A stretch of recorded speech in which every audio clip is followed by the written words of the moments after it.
Alright, this is Vegeta8259, and this is part 5 of the Let's Build, Let's Build / Let's Paint Real Grade Gundam. And as you can see, I've already test fit the outer armor parts on the inner frame. I haven't painted these yet, they're still just the bare plastic. But now that I've kind of done a little spray painting tutorial in part 4, now I'm going to do a hand brushing tutorial. So, as you can see, I've left the armor off of the head, and as you can see, I painted the that big yellow chunk in the middle of the head inner frame. I painted it kind of a gunmetal color, just to make it look more like an actual inner frame. So we're going to have to paint these little yellow Vulcans on top of the head. Now when you go to buy bottled paints, you're going to have several options. Basically, there's 3 different kinds of modeling paints out there. There's more than 3, but there's 3 basic ones that you're going to find at most places. Acrylic paint, which is soluble with either water or alcohol. Enamel paint, which is soluble with paint thinner, and then lacquer paint, which is soluble with lacquer thinner. The most popular kinds of acrylic paint are Tamiya and Mr. Color. I buy Tamiya just simply because my local hobby store doesn't carry Mr. Color, unfortunately. So yeah, this is their, if I can get it focus, I don't even think it's going to go. Anyway, flat yellow. I've added a little bit of like 2 or 3 drops of red in here just to give it more of an orangey look, so it'll match closer to this shade of yellow. And I didn't do that specifically for this model. I did it when I first got the bottle of paint about a year ago. And as far as enamel paint goes, you've got Testors. This is their regular yellow, which is actually a very nice orangey yellow, which is very close to this shade. You've also got Model Master out there, and I think a couple others that do enamel paints. I don't have any lacquer paints with me, but you get the idea. Anyway, so yeah, this is 91% isopropyl alcohol.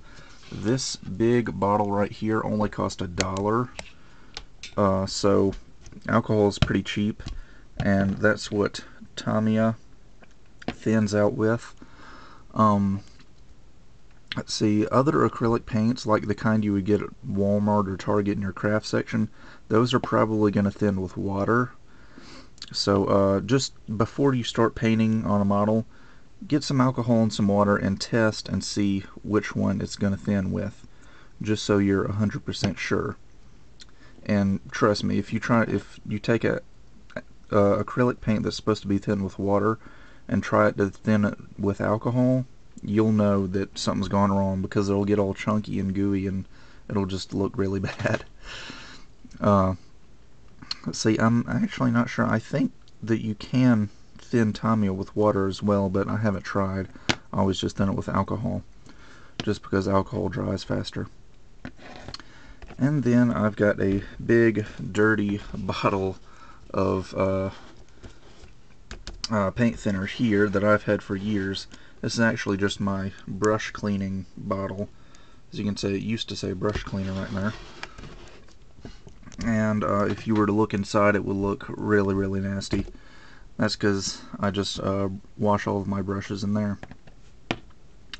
So anyway, that's pretty much the explanation for paint types. Really, the advantages to one or the other: acrylic paints dry a lot faster, but they don't dry as smooth, because really it's, when you think about it, it's pretty common sense. If a paint has longer time to dry, then it also has longer time for the brush strokes to flatten out and smooth out. So if it dries faster, you're going to have more brush strokes. That's acrylic. Enamel paint dries a lot slower, so it's going to dry a lot smoother. unless you're using an airbrush, in which case both of them are going to be about equally as smooth. But since it would be nearly impossible to airbrush these tiny little head Vulcans, we are forced to use a paintbrush.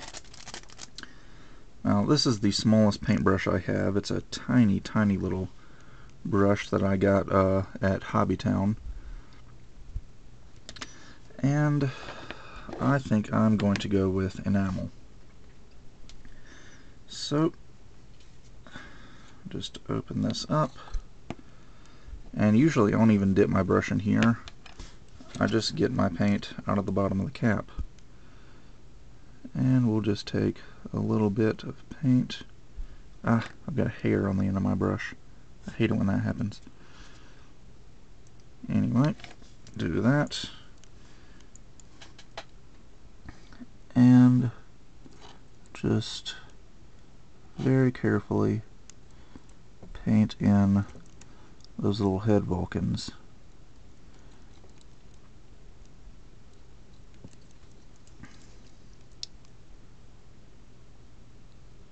And there you go. It's pretty much just as simple as that. And really for hand brushing, practice makes perfect.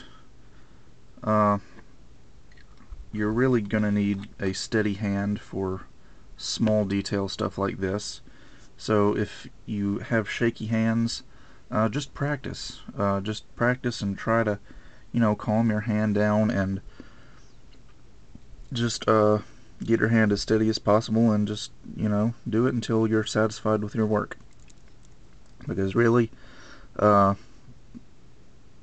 you should be the only one that should matter when you're thinking about who's satisfied with your work. That really came out awkward, but I was trying to think of a way to phrase it, but it didn't come out right. Anyway, I've also actually already done a little bit of painting down here.